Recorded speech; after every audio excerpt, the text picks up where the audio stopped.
చాలామంది hurt అవుతారేమో directors, younger senior ఎవరైనా సరే చెప్తానండి.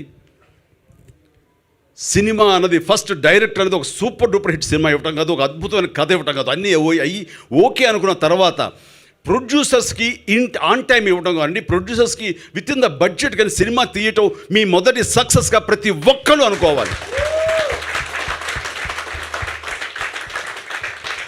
వచ్చిన కొత్త టెక్నాలజీ ఏదైనా వస్తే కనుక దాన్ని వాడి వాళ్ళ పనితనం చూపించుకోవడానికి ప్రయత్నాలు అరులు చాచే కంటే ఒక మామూలు కెమెరాతో కూడా మాకున్న కథ, నా దగ్గర ఉన్న టాలెంట్ తోటి, నా కథ పవర్ తోటి నేను అత్యద్భుతమైన సినిమా తీయగలను అనుకోవాలి. అంతే తప్ప అత్యాధునికమైనటువంటి ఎక్విప్మెంట్ నాకు కావాలని కోరుకోకూడదు. అవన్నీ యాడెడ్, అవసరం మేరకు తీసుకోండి. అలాగే దాన్ని దృష్టిలో పెట్టుకుంటే దానికి అనుగుణంగా బోల్డ్ అంత ఖర్చు కూడా పెరిగిపోతుంటుంది.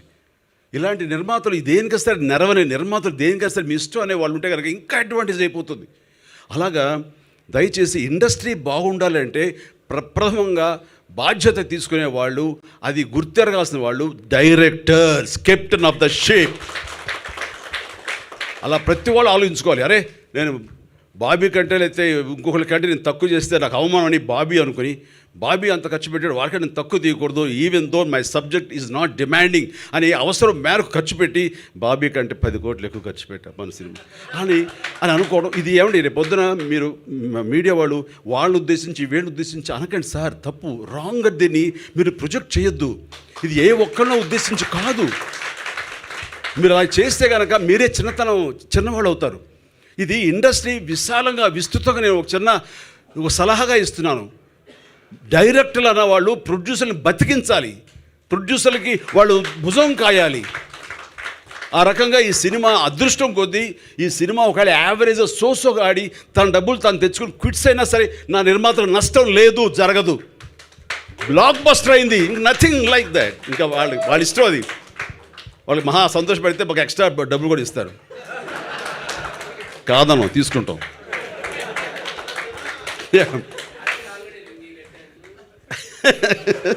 సో ఇది ప్రతి ఒక్కళ్ళు పరిశ్రమలో ప్రతి ఒక్కళ్ళు అప్కమింగ్ డైరెక్టర్స్ కానివ్వండి, సీనియర్ డైరెక్టర్స్ కానీ ఇంకోళ్ళు కానివ్వండి, కొంతమందికి చెల్లుతుంది. ఎస్, వాళ్ళు తీసినా సరే ఎంతో తీస్తారు. ఆ ఉన్నదాన్ని మళ్ళీ పార్ట్ 2గా కూడా కన్వర్ట్ చేసుకుని వాళ్ళు చేసుకుంటారు. అలాగే మణి శర్మ తను 100 రోజుల్లో 2 సినిమాలు తీశారు. మణిరత్నం గారు ఆ PS1 PS2 మ్యాట్ ఉంది, అది నేను ఎక్స్ట్రా అనట్లేదు నేను. అలాగే బాహుబలి వాళ్ళు అలా తీశారు, అది నేను ఎక్స్ట్రా అనట్లేదు నేను. అవన్నీ ఓకే, బట్ కావాల్సిన మేరకు మీరు కుదించుకుని ఆలోచించుకుని రాస్తున్నప్పుడే విజువలైజ్ చేసుకుని రాసుకుంటున్నప్పుడే ఎడిటింగ్ చేసుకుని ఇన్ని క్రాఫ్ట్లు డైరెక్టర్కి ఉండాలి. ఉంటే ఫైనల్ ఎడిటింగ్ మాస్టర్ చెప్తారు తీసేసి పెడదాం సార్ అంటారు. వీళ్ళని కాదు, కొంతమంది లేదు ఈ షాట్ వస్తుంది, ఇంత లెంగ్త్ సరిపోతుంది, ఈ షాట్ కోసం మళ్ళీ అగైన్ చేస్తుంటే ఆర్టిస్ట్ ఒళ్ళు హోనం అయిపోతుంది. అలాగే ఎంత డబ్బు వేస్ట్ అయిపోతుంది, ఎంత టైం వేస్ట్ అయిపోతుంది. కాదు కదా, ఎడిటింగ్లు ఇచ్చాలు, 2 యాంగిల్ మార్చండి, అటు తీసుకోండి. అలా తీసుకుంటే ఆర్టిస్ట్కి కంఫర్టబుల్, ప్రొడ్యూసర్కి కంఫర్టబుల్, డైరెక్టర్ విత్ ఇన్ డేస్లో టైం సినిమా తీసుకుంటుంటుంది. మీరు ఇది ప్రతి వాళ్ళకి ఎడ్యుకేషన్ ఇది. సో కొంచెం క్లాస్ ఎక్కువ పీకాను అనుకుంటా.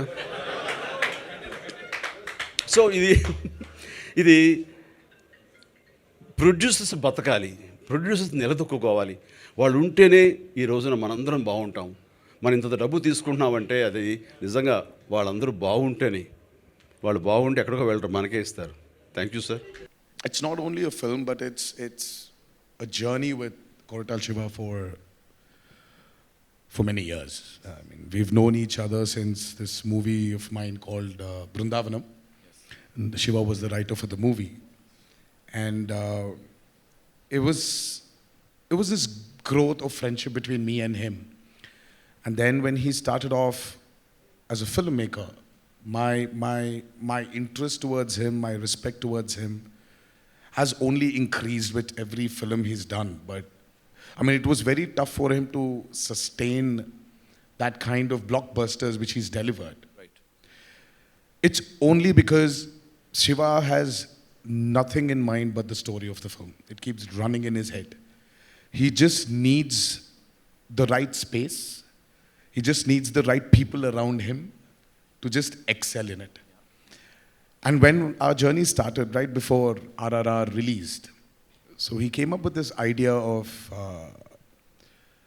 this protagonist. Usually in commercial mainstream movie, we have a protagonist coming from the downtrodden. You know, when there's absolute zero courage, the protagonist comes forward, gives courage to the people who needs, who needs courage, takes them and goes forward. But here there's a flip to Devra. So when courage is completely, when it's filled to the brim, when it exceeds, there needs to be a certain amount of fear. And the protagonist is actually trying to give in fear than actually give in courage. So that for me, for me was a phenomenal idea. And then we started our journey of Devra. And here, I hope we've lived up to the expectations of the trailer, and that's about it.